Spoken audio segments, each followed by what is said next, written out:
केजरीवाल की जमानत पर सुप्रीम कोर्ट में फिर सुनवाई शुरू हो गई है।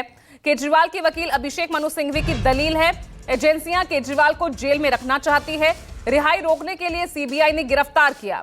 2022 में केस दर्ज किया, 2 साल बाद गिरफ्तारी हुई। तो आज ये अहम दलीलें अभिषेक मनु सिंघवी, जो कि केजरीवाल के वकील हैं इस मामले में, वो रख रहे थे। तो केजरीवाल की जमानत को लेकर सुप्रीम कोर्ट में दोबारा सुनवाई शुरू हो चुकी है।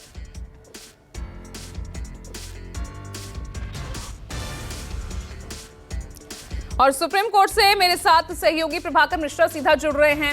प्रभाकर, प्री लंच समझना चाहूंगी, सुनवाई कहां तक पहुंची, क्या क्या दलीलें दोनों तरफ से दी गई, आप वो तस्वीर आप दर्शकों के सामने रखिए।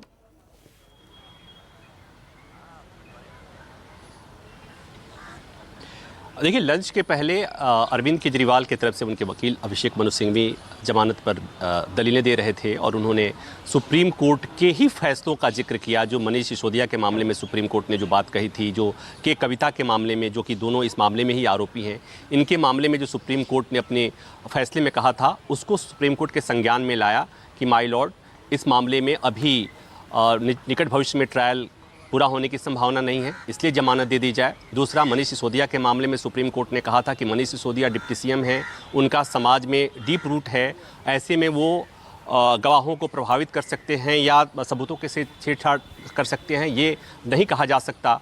तो ये कहा गया कि अरविंद केजरीवाल जो कि मुख्यमंत्री हैं और उनका भी सोशल समाज में डीप रूट है, तो इस आधार पर उनको भी जमानत दी जा सकती है। तो ये उनकी तरफ से बातें कही गई। दूसरी बात ये कि अभिषेक मनु सिंघवी ने यह भी कहा कि सुप्रीम कोर्ट ने हाल के फैसलों में ये कहा कि bail is the rule, jail is exception. तो ये जो बेल इज़ द रूल है वो इस मामले में भी लागू होता है, तो इसलिए अरविंद केजरीवाल को जमानत दे दी जाए। तो ये तमाम बातें कि सुप्रीम कोर्ट ने चूंकि हाल ही में मनीष सिसोदिया की भी जमानत दी थी। मनीष सिसोदिया जबकि आबकारी मंत्री हैं, उन पर ज़्यादा गंभीर आरोप थे। यहाँ पर अरविंद केजरीवाल के मामले में सीबीआई ये कह रही है कि अरविंद केजरीवाल के ऊपर भी आरोप गंभीर हैं और चूंकि वो किंगपिन हैं, वो मास्टरमाइंड है इस मामले की, और वो अगर उन्हें जमानत दी जाती है तो इससे पूरा मामला प्रभावित हो जाता है। लेकिन सीबीआई की तरफ से जो बात कही गई कि सुप्रीम कोर्ट को उनकी याचिका पर, जमानत याचिका पर सुनवाई नहीं करनी चाहिए। क्यों नहीं करनी चाहिए? इसलिए नहीं करनी चाहिए कि अरविंद केजरीवाल निचली अदालत पहले नहीं गए थे, वो सीधे सीधे हाईकोर्ट आ गए थे। अब हाईकोर्ट जब आए थे तो इसमें भी एक तथ्य है कि हाईकोर्ट में जब अरविंद केजरीवाल आए थे तो हाईकोर्ट में अरविंद केजरीवाल की 2 पिटीशंस थी, एक जमानत की पिटीशन थी और दूसरा सीबीआई के मामले में गिरफ्तारी को अरविंद केजरीवाल ने चुनौती दी थी। हाई कोर्ट ने गिरफ्तारी को चैलेंज करने पर विस्तृत सुनवाई करी और उस पिटीशन को डिसमिस कर दिया। जमानत के मामले पे कहा कि जमानत के लिए आप निचली अदालत जाइए। मतलब कि हाईकोर्ट ने अरविंद केजरीवाल की जमानत याचिका पर सुनवाई नहीं करी। इस मसले पर सुप्रीम कोर्ट ने सवाल उठाया कि अगर अरविंद केजरीवाल की जमानत याचिका हाईकोर्ट में थी तो हाईकोर्ट को उस मामले पर विस्तृत सुनवाई करना चाहिए था। बिना सुनवाई किए हुए अरविंद केजरीवाल को निचली अदालत भेजने का आदेश नहीं देना चाहिए था। इस पर जो एडिशनल सॉलिसिटर जनरल हैं, जो सीबीआई की तरफ से पेश हो रहे हैं, उन्होंने कहा कि माय लॉर्ड, आप जानते हैं अदालतों पर, ट्रायल कोर्ट हो या हाई कोर्ट है, उन पर बहुत ज़्यादा प्रेशर है, उन पर बहुत ज़्यादा काम का वर्कलोड ज़्यादा है। तो कुल मिलाकर ये कि सीबीआई यहाँ पर अरविंद केजरीवाल की जमानत याचिका सीधे सुप्रीम कोर्ट पे सुनवाई पर एतराज जता रही है। जैसा मैंने कहा, सीधे अरविंद केजरीवाल इस मामले में हाईकोर्ट आ गए थे, हाईकोर्ट ने जमानत याचिका पर सुनवाई नहीं की थी, कह दिया था कि निचली अदालत जाइए, और उसके बाद अरविंद केजरीवाल सीधे सीधे सुप्रीम कोर्ट आ गए हैं। तो कोर्ट ने कहा कि हम ये देखेंगे कि सुप्रीम कोर्ट उनकी याचिका पर सीधे इस पर सुनवाई कर सकते हैं या नहीं। तो ये एक बात हो गई। दूसरी, चूंकि यहाँ पर सुप्रीम कोर्ट में भी 2 याचिकाएं हैं, एक याचिका जमानत की और दूसरी याचिका उनकी गिरफ्तारी सही है या गलत। हाईकोर्ट ने कहा था सही है, तो उसको चैलेंज किया गया है, तो उस पर सुनवाई हो रही है। अभी सीबीआई की तरफ से एडिशनल सॉलिसिटर जनरल पेश हो रहे हैं। कोर्ट ने उनसे पूछा कि कितना समय लेंगे आप, उन्होंने कहा था हम 1.5 घंटा के आसपास हमें समय चाहिए। इस पर सुप्रीम कोर्ट ने एक बात और कही थी कि जिस तरह से आप लोग जमानत के मामले में, अरविंद केजरीवाल की जमानत के मामले में इतना लंबा डिस्कशन हो रहा है, इतनी लंबी दलीलें दी जा रही, इतना कोर्ट का समय लग रहा है, क्या किसी आम आदमी के लिए भी, किसी और आदमी को भी इतना समय मिलता है जमानत पर सुनवाई के लिए? तो ये कि व्यवस्था पर सवाल था कि बड़े लोगों के मामले में घंटों घंटों सुनवाइयाँ होती हैं, जमानत के मामले में कई दिन सुनवाई होती है, और आम आदमी को सुप्रीम कोर्ट में समय नहीं मिल पाता है। और जो अदालतों में पेंडेंसी ऑफ केसेस है उसकी पीछे की बड़ी वजह है। तो सुप्रीम कोर्ट की इस चिंता को भी समझे जाने की जरूरत है। तो आज ये उम्मीद की जा सकती है कि इस मामले में सुनवाई पूरी हो जाएगी, क्योंकि कोर्ट ने कहा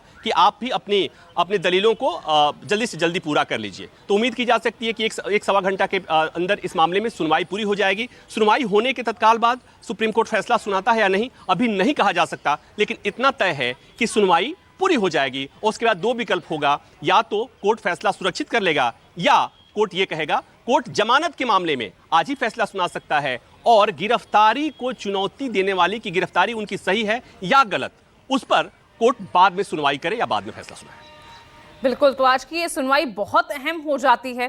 फैसला आता है या नहीं आता, लेकिन यहाँ पर जिस तरह की दलीलें रखी गई है प्रभाकर, खास तौर से ये भी बात कही गई ना कि भाई मुश्किल एक्ट, जब पीएमएलए में आपको जमानत मिल सकती है तो सीबीआई के इस केस में जहां पहले पूछताछ होनी चाहिए थी सीधा गिरफ्तार किया गया, ये भी दलीलें रखी गई।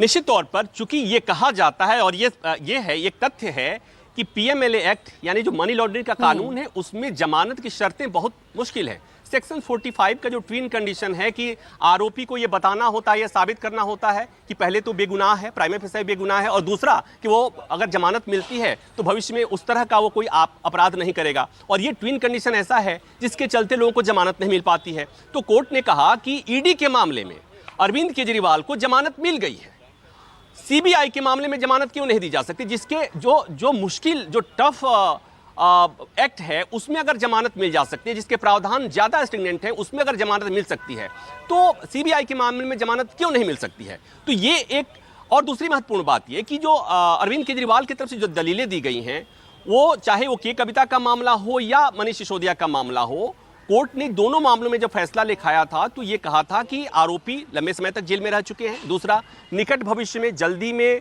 इस मामले में ट्रायल पूरा होने की कोई उम्मीद नहीं है, और bail is the rule, jail is exception. तो ये जो तीनों चीजें हैं वो यहां पर भी लागू होती हैं। और मनीष सिसोदिया के मामले में जो कोर्ट ने कहा था कि मनीष सिसोदिया डिप्टी सीएम रहे हैं, उनका समाज में डीप रूट है, उनका समाज में प्रभाव है, उनका समाज में अपनी एक अहमियत है। तो ऐसे में यहाँ ये भी कहा गया कि अगर जो चीजें मनीष सिसोदिया पर लागू होती हैं वही चीजें अरविंद केजरीवाल पर भी लागू होती हैं, इसलिए उनको जमानत दी जानी चाहिए। चलिए, तो 1-1.5 घंटे में सुनवाई पूरी होती है, उसके बाद क्या तस्वीर होगी ये देखना होगा। बहुत बहुत शुक्रिया आपका प्रभाकर इस तमाम जानकारी के लिए।